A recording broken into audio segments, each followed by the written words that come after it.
ဖះကြောင့်အဆုံးမတရားတွေကိုယ်တိုင်ကိုယ်ရအတိထားပြီးပြီပရိယတ်တွေအတိကြလည်းရှိတယ်ပရိပတ်တွေအတိကြလည်းရှိတော့ကုသိုလ်လို့မဝဘူးတရားဓမ္မတွေကုသိုလ်လို့မရဘူးတရားတွေဟောပြီးလို့မဝဘူးတရားတွေကျင့်လို့လည်းမဝဘူးတရားတွေနှလုံးသွင်းလို့မဝဘူးတိပြီကိုဓမ္မရတ္တတွေပေါ်လင်သွားပြီဓမ္မရတ္တတွေကိုနားလည်သွားပြီတရားအယတ္တကိုခံစားလာရမြတ်စွာဘုရားဆုံးမတဲ့တရားအယတ္တခံစားလာတဲ့အခါမှာခဏလေးပေါ့နော်မရဏနုဒိကမေကစီးပြတဲ့ယဟန်တော်နောက်ဆုံးပုဂ္ဂိုလ်တချို့တစ်ထိုက်တိုင်းမှာသိနေတယ်ဆိုတာနားလည်ထားအရှင်မင်းသိနေတယ်အရှင်မင်းတို့တော့ကိုပြုလို့တဲ့ကံတရားတွေကရှိနေတဲ့ကံရှိနေတဲ့မြတ်ကာလပတ်လုံးကုသိုလ်တွေလုပ်နေရအောင်ပါပဲ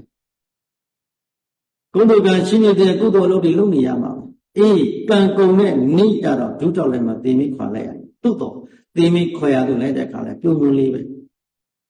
ဘာဖြစ်လို့ကုသိုလ်တွေအများကြီးဖြည့်ထားတယ်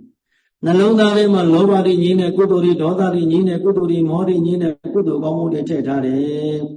ကိုယ်နဲ့နှိစက်တဲ့ကိုယ့်ရဲ့တရားဓမ္မတို့လည်းကုသိုလ်တွေထည့်ဖို့တဲ့အမြဲတမ်းတိုက်တွန်းနေတယ်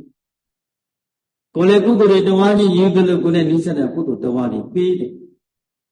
ဒီနေ့တရားတွေနာယူတဲ့ပုဂ္ဂိုလ်တွေတရားအလှခံပုဂ္ဂိုလ်တွေ